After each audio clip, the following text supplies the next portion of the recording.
You finished already? No, I'm just letting things soak. That way I can spend more time with you. I like the way you think. I'm never gonna let you go again. You know, when I think what might have happened to you if John and I hadn't... But it didn't. I'm fine. You sure? Maybe you ought to check into the hospital for a couple of days, just to make sure. No, doctor, that won't be necessary. That must be Peter. I don't want to find out.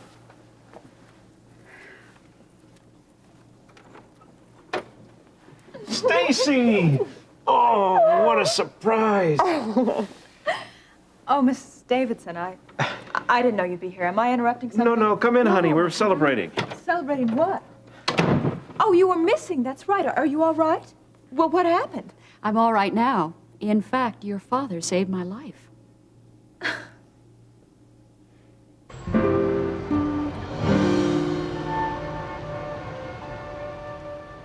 Are you sure about that, John? That's right, Gene. Your mom got some clothes out of the back of Peter Davidson's car for the revival. That's where the Bible was. And now this Reverend Guthrie has it. And Janice is out there right now interviewing him. Oh, boy, is she gonna come back with a story. You mean if she comes back? Just what exactly is that supposed to mean? I don't know how to tell you guys this, but after some little investigation, you know, I think Janice Wright and the princess are one and the same.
Never mind, Mrs. Lucas. I'll get it.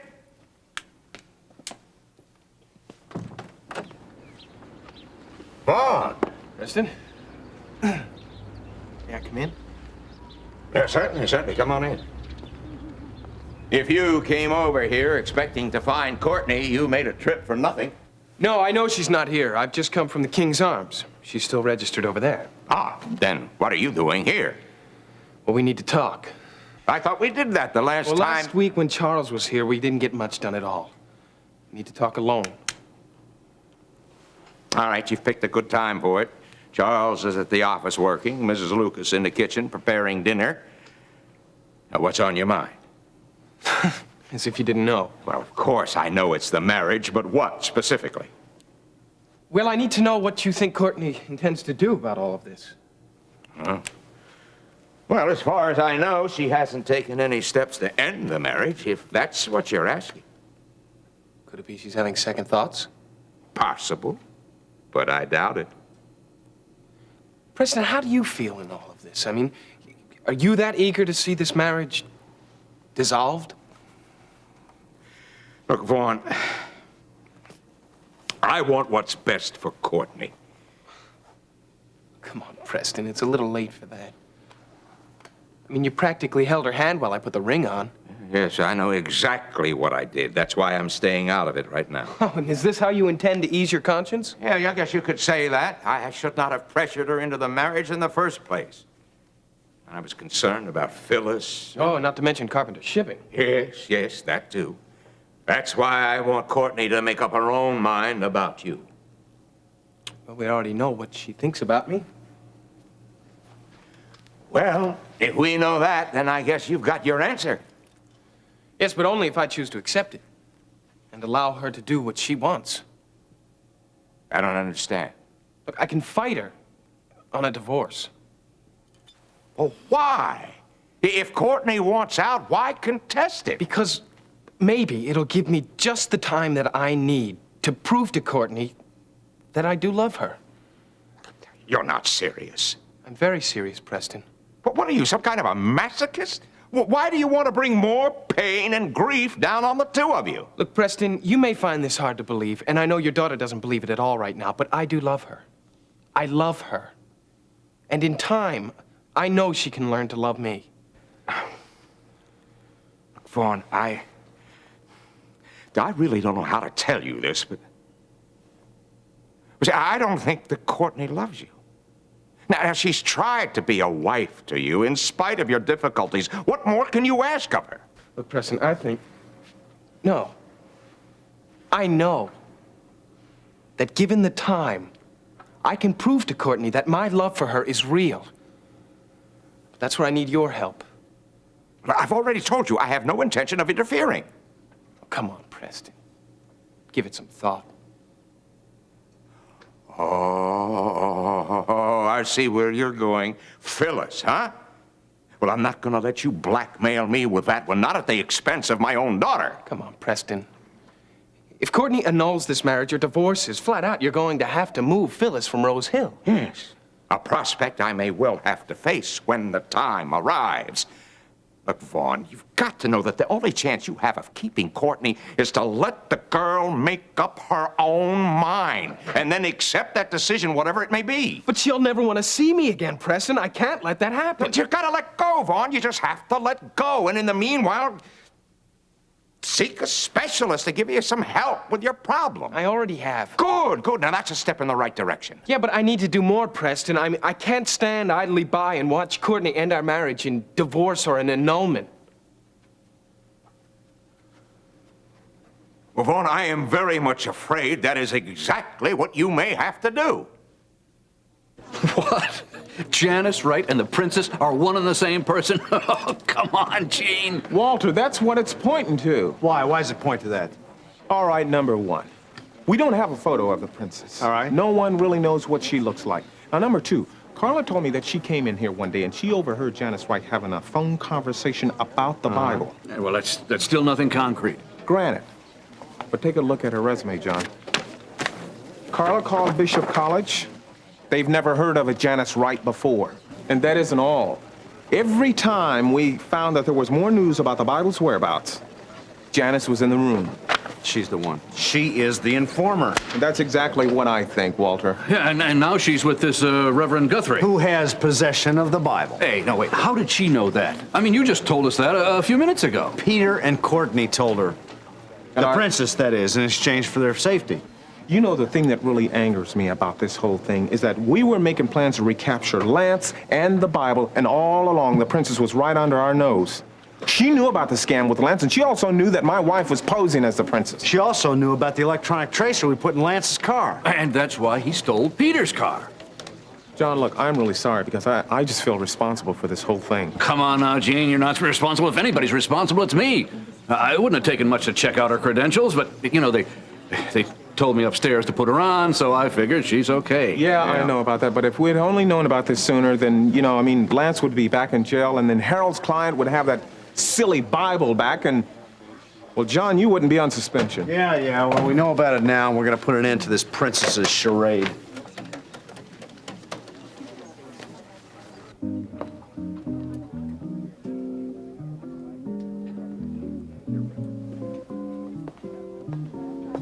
That's right. Reverend Guthrie? Yes. Oh, so nice to meet you. Please sorry. have a seat. I'm sorry that I'm a little late. Oh, that's okay. If you'd like something, I can have the waiter get Oh, it. no, that's quite all right. I don't have much time. Oh, I bet you have a very hectic schedule. Oh, yes, there are so many details to take care of. It takes quite a lot of prayer and hard work in preparing for a revival. Yes, that's all very interesting, Reverend Guthrie, but I was wondering, more or less, if you could tell me about the preparations for the revival, the kinds of donations you received, that kind of thing. Aren't you going to take notes? Oh, yes, of course. Okay, now, you were saying? Oh, about the donations. Well, I'm happy to report that we have received over $1,000. Great, and I understand that you've received clothing for the poor, too. Oh, yes, the people of Kingsley have been generous with their donations of clothing and food also. Give, and ye shall receive. Yes, and I was wondering if you've received any, I don't know, religious books or Bibles? Oh, yes, we have. Huh. Well, could you tell me, have you received any, special kinds of gifts? Special gifts? Oh, I don't know. I was thinking more in the lines of, antique crystal, things like that, or even, who knows, perhaps an old family Bible. Oh, yes, indeed. We did receive an old Bible. Most assuredly an antique. Is that so? Yes. Well, I was thinking that we could start off by taking photos of some of the donations and pictures of the revival. And I was wondering, if it's okay with you, our angle could be the citizens rally around for a good cause. Do you like that? Oh, yes. And also, if you don't mind, I'd like to bring in a photographer and an assistant to help me with the revival. Oh, yes, indeed. The more publicity, the better. Great. Then I'll go out and I'll call them now. And I tell you what, we'll meet you right before the revival. How's that? Oh, that's great. I'll escort you. Oh, please, I can't think of any better company.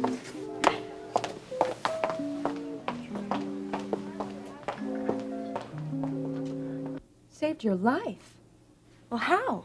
It's a long story. You sure you want to hear it? Yes, I want to hear it. Are you all right? Oh, I'm fine. Yes. Well, what happened? I was held hostage by the princess from Doria and her 2 henchmen, and I was left in an abandoned warehouse that was scheduled for demolition today. And Dad found you? Well, indirectly through Peter. You know, I still don't know how Peter found out. Well, neither do I, but I'm glad. And he called me. Well, why didn't he call the police? Well, he did, but it so happened that Sergeant Brubaker was here. Sergeant Brubaker. Yeah, John had discovered that the Prescott Development had scheduled the demolition of the old Driscoll warehouse for 2:30, and we didn't get there until close to 5. And the building was still standing? 2 of the detonating devices had gone off earlier. Oh, Stacy, I can't tell you how frightened I was. But the last one didn't go off until Dave found me. You went in? Didn't you know there was a 3rd bomb? Well, yes, I knew, but I also knew that Terry was in there. But as you can see, we all got out okay. Stacy, I can't tell you how happy I was to see your father. I can imagine. But after all that, don't you think you should be in a hospital or something for observation?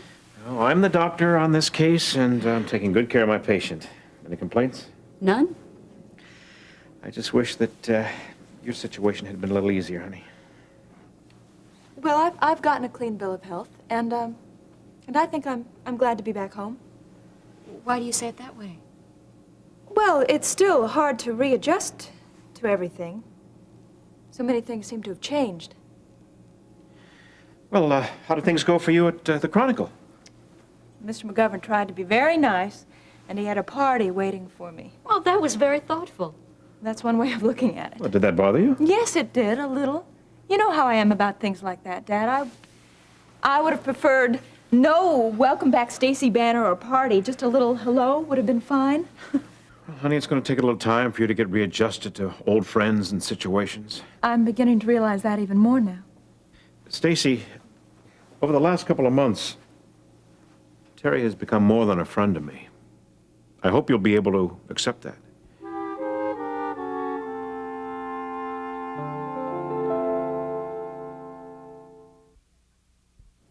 Well, I don't know Dave, exactly. I think maybe you've put Stacy on the spot. She doesn't have to answer that, at least not right now. Let her take it one step at a time. Well, yes, but I hope you'll be able to accept our relationship, honey. Oh, yes, I'm sure that I will.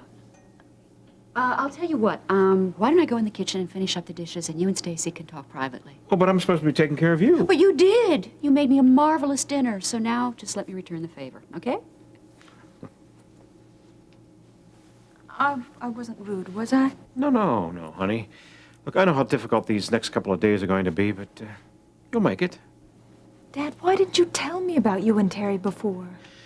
Well, I wanted to tell you every time I came to visit, but the truth is, I didn't want to upset you. I knew you had enough on your mind. I suppose you did the right thing. Honey, I hope you'll be able to accept Terry into your heart as I have. Well, what about Mother? Honey, your mother will always have a place in my heart. But your mother is... She's dead. You can say that now. It doesn't bother me the way that it used to.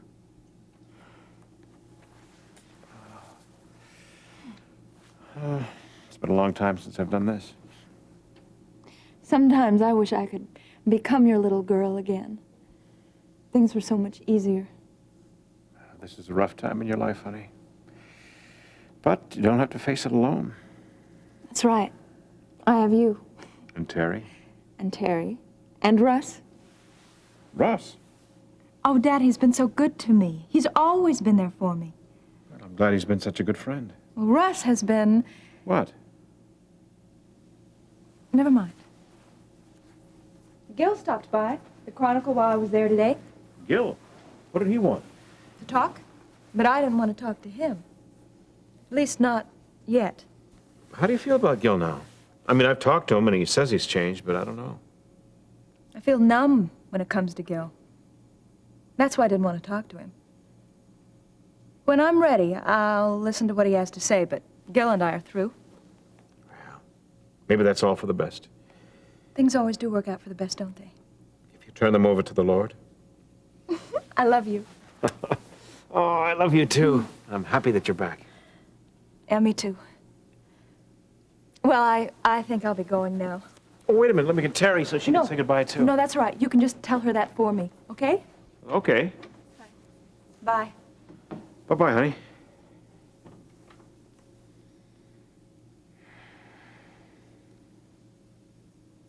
Wonder if she plans on getting a divorce or an annulment.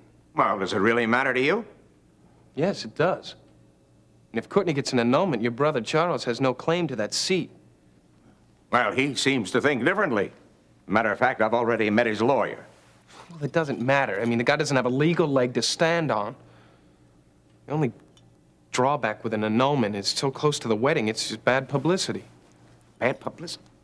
I can't believe it. You're still concerned about how you look in all of this. Come on, Preston, can you blame me? Wouldn't you do the same thing? Yes, I suppose it would. All right. Besides which, I'm not the one who's deciding all of this. And I'm not convinced that Courtney doesn't have some reservations, because otherwise, what's she waiting for? Look, Vaughn, if you're looking for an answer from me on that one, you're not going to get one. But if you really love Courtney, why don't you give her a little space, huh? I mean, maybe after a brief separation, she might come around to you. Look, who knows? Yeah, right. And then where does Peter Davidson figure in and all that? I don't know.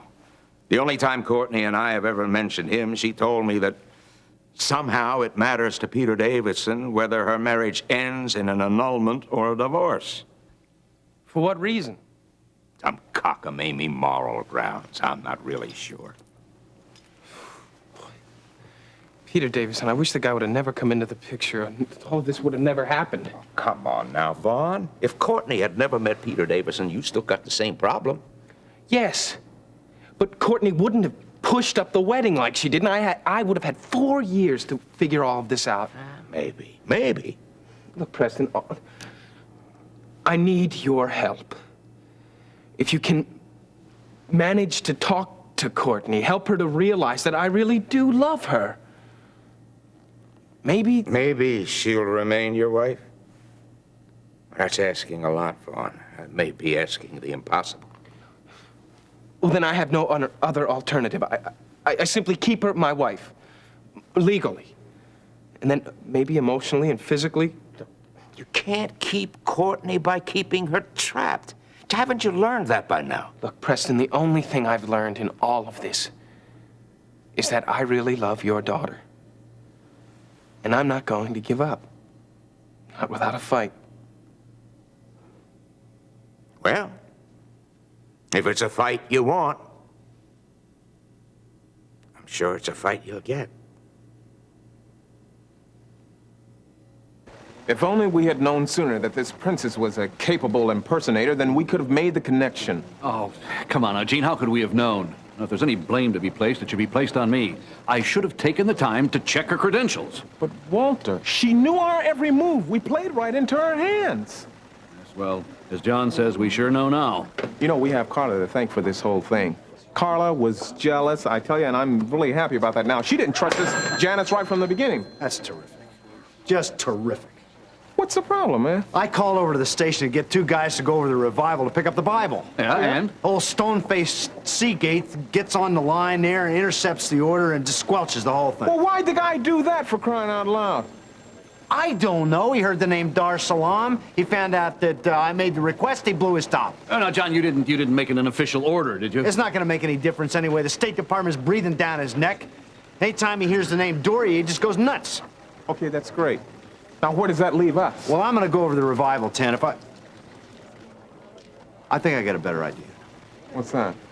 I tell you what, you get in touch with Jeremy and Webster, Okay. Dave and Terry, and if your mom and Carla want to help out, that's fine too, all right? Okay, good. What about Russ? You want me to call I'll him? get them all over to the Davidsons. The only way we're going to get this Bible back is to get a force of our own together. All right.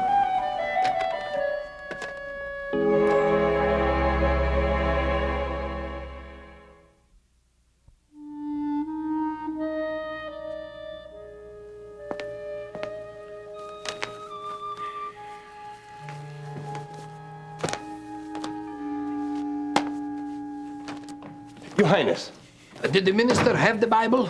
Yes, I told him that I would be covering the story, that I would bring a photographer and an assistant to help me.